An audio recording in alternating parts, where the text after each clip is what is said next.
حاج عماد؟ ايه ده؟ لا ده زباله، ايه القرف ده؟ طب هو بيجي يرمي الزباله عند بيتنا ليه؟ استغفر الله العظيم يا رب. يا احمد ايه يا خلود في ايه؟ تعالى شوف عماد كل يوم يرمي لنا الزباله من المنظر ده. الحاج عماد اللي ساكن فوقينا؟ اه يا احمد. طب اهدي بس اهدي، ده راجل محترم وكويس، عمرنا ما شفنا منه حاجه وحشه. كل يوم بيجي يرميها بالمنظر ده وانا بشيلها ارميها يا احمد. طب بس ما تزعليش نفسك، ادي يا ست الزباله اللي مزعلك انا هشيلها. يلا. غريب، انا مش عارف الحاج عماد بيعمل لي كده. هو احنا كل يوم هنلم زبالته؟ انا مش عارفه ايه اللي مصبر احمد عليه بصراحه، انا مش فاهمه. ايوه حاضر. الحمد لله يا حبيبتي. تعالي اتفضلي.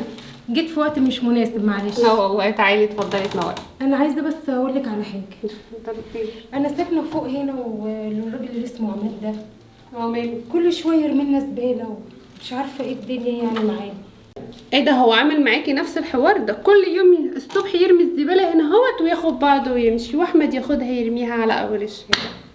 طب وبعدين بقى في الراجل دوت، انا بس طالبه منك طلب. اتفضلي يعني. انا يا اختي قاعده لوحدي، ما ينفعش الاذى اللي هو بيعمله دوت. يعني ينفع كده اهو؟ ده راجل كبير يعني.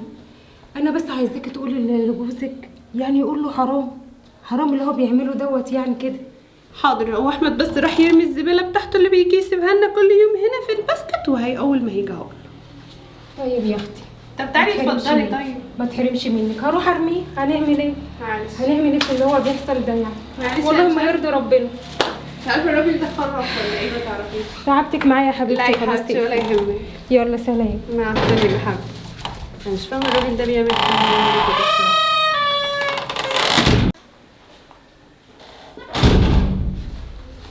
جيت يا احمد؟ ايوه يا خلود خلاص رميتها. نفسي اعرف الراجل ده بيعمل كل يوم ليه كده. ده برضو الجاره اللي فوقينا دي نزلت اشتكت منه ان هو رمالها الزباله قدام بيتها يا احمد. خلاص بقى يا خلود، راجل كبير هنعمل ايه يعني؟ طب ما هي الوليه بتترجاك يا احمد ان انت تكلمه وان انت تعرف هو بيعمل ليه كده. لا طبعا هتكلم معاه اقول له ايه؟ ما ينفعش نلوم عليه ولا نتكلم معاه اصلا. لا يا احمد طبعا ما ينفعش ان احنا نسكت له. نسكت له ازاي يا احمد؟ في كل يوم يرمي الزباله قدام باب البيت عندنا. خلاص يا خلود اهدي بقى، احنا عايزين نهدى كده لما نشوف هو بيعمل كده ليه ولا اخره ايه. انت لسه تسكت لما تشوف اخره ايه؟ لا اله الا الله. مهما كان راجل كبير زي والدي هنعمل ايه يعني؟ خلاص بقى.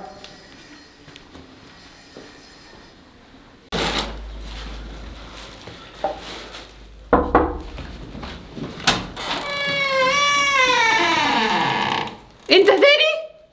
يا نهار اسود، كل دي زباله؟ انا مش فاهمه الراجل ده ماله، ده اتجنن ولا حصل له ايه؟ كل دي زباله يجي يرميها كل يوم قدام البيت؟ هو شايفنا باسكت زباله ولا ايه؟ يا احمد ايه يا خلود في ايه؟ صوتك عالي كده كتير قوي. المره اللي فاتت كانت شنطه، المره دي بقى شوال. احنا ولا معفنين ولا هنا باسكت زباله يا احمد، عشان كل يوم يجي يرمي لنا شوال زباله وشنطه زباله ويعرف الناس اللي فوق بشنطهم. طب اهدي بس، اكيد في حاجه، اكيد في سبب بيخليه. لا انت لازم تتصرف، سيبك من اي سبب، اتصرف وشوف هو بيعمل كده ليه. اهدي بقى. كويس اللي لقيتك يا استاذ احمد. خير يا استاذه اميره في ايه؟ طب ينفع كده يا اخويا بالله عليك؟ ايه اللي حصل؟ الزباله كل يوم الزباله دي، احنا تقرفنا يا اخويا، شوف لنا حل والنبي. انت معاكيش حاجه، احنا عندنا شويه كل يوم على نفس النظام، واحمد مش عايز يتصرف. يا جماعه طب اهدوا بقى. طب نعمل ايه؟ طيب نعمل ايه في الراجل ده اللي بيأذينا كده يا اخويا؟ نعمل ايه؟ احنا نصبر يومين ثلاثه كده وبعد كده نشوف هو بيعمل كده ليه. لا مش هنصبر، لا احنا مش هنصبر خالص يا احمد على النظام ده، انت لازم تشوف لك صرفه. صرفه؟ هاتي كده بعد اذنك. هتروح تاخدهم وتشيلهم. انا راح اخدهم ارميهم وقلت لكم اهدوا بقى. يا اخويا طب ليه كده بس يا اخويا؟ هو ده حل؟ لا كده الراجل ده غريب قوي وزودها. هو قد والدي والواحد بيحترمه، لكن خلاص بقى كده كفايه، هو زودها ولازم اتكلم معاه. طب تعالي بس اقعدي جوه لحد احمد ما يجي ونشوف هنعمل ايه. نعمل ايه في ايه بس يا شيخه؟ الواحد قرف. تعالي بس لازم احمد يشوف له صرفه النهارده معايا. يا ريت والنبي يا شيخه، الواحد قرف والله. تعالي اتفضلي. لا اله الا الله يا شيخه على اللي بيحصل ده والله. انا مش فاهمه بيعمل ليه كده. والله ما عارفه يا اختي ده. يا جماعه خلاص بقى انا رميتها. طب ما هو مش هينفع كده يا استاذ احمد، كل مره انت اللي ترميه. ده احنا هنوري له اللي عمره ما شاف. تعالوا نقف ورا البيب، اول ما نحس ان هو نزل نوقفش. يلا عندك حق، يلا. ايوه بقى، هو بقى بصراحه بقى ما ينفعش كده. بس اهدى، هو نازل اهو. مش نازل. يا جماعه في ايه ايه؟ ده؟ احنا اسفين، معلش. خير يا جماعه، في حاجه ولا ايه؟ انت خير؟ جاي من العماره يعني؟ في حد تعبان فوق ولا حاجه؟ الحاج عماد تعبان شويه. طيب ماشي، متشكر جدا. عنده ايه يا اخويا؟ خلاص. خير يا جماعه، في حاجه ولا لا ايه؟ لا لا مفيش يا دكتور، احنا اسفين جدا. شكرا. الحمد اكيد لله يا احمد ده ذنبنا. بقول لكم يا جماعه مش وقت الكلام ده، احنا لازم نطلع نشوفه في ايه وان كان بيعمل كده ليه. من اعمالكم سلط عليكم. طب يلا بقى، مش وقته. يلا تعالى يا اختي نشوفه. الجار برضه. خش لو بتخبط الباب مفتوح. السلام عليكم. وعليكم السلام. ازيك يا حاج عماد؟ ازيك يا احمد يا ابن احنا عماد؟ عرفنا من الدكتور وهو نازل من عندك ان انت تعبان، فجينا نطمن عليك. لا ده انتوا جايين تشوفوا انا ليه كنت بسيب لكم الزباله قدام الباب. طب وانت يا اخويا كنت بتأذينا ليه؟ كنت بتأذينا ليه؟ احنا عملنا لك ايه اصلا؟ حول الله يا رب. انا شوف هقول لكم ربنا انا عمل كنت فيك بعمل ايه. كنت هقول لكم انا بعمل كده ليه. انا اصلا وحداني في الدنيا، ماليش حد. كنت دايما اعمل كده واسيب الزباله ورا، وكنت بسيب باب شقتي مفتوح عشان تطلعوا وتسالوني انا ليه بعمل كده. انا يا ابني كنت خايف لا كنت اموت ومحدش يبص عليا ولا يشوفني، فقلت يعني ان انتوا تيجي تسألوا عليا ولا حاجه. ايه يعني انت كنت بتعمل كل ده عشان نيجي ونسأل عليك؟ ايوه يا ابني. حول الله يا رب. والنبي يا اخويا انت فكرتني بابوي، انا ما كنتش بسأل عليه. الوحدة دي خلتني اسأل عليه، والنبي انت ابن حلال. انا هروح دلوقتي اروح اشوف ابوي. روح يا بنتي اسألي على ابوك، الوحدة صعبة أوي بالذات مع الناس الكبار اللي زيي. ايوه صح. واكيد حاسس نفس احساسك دلوقتي.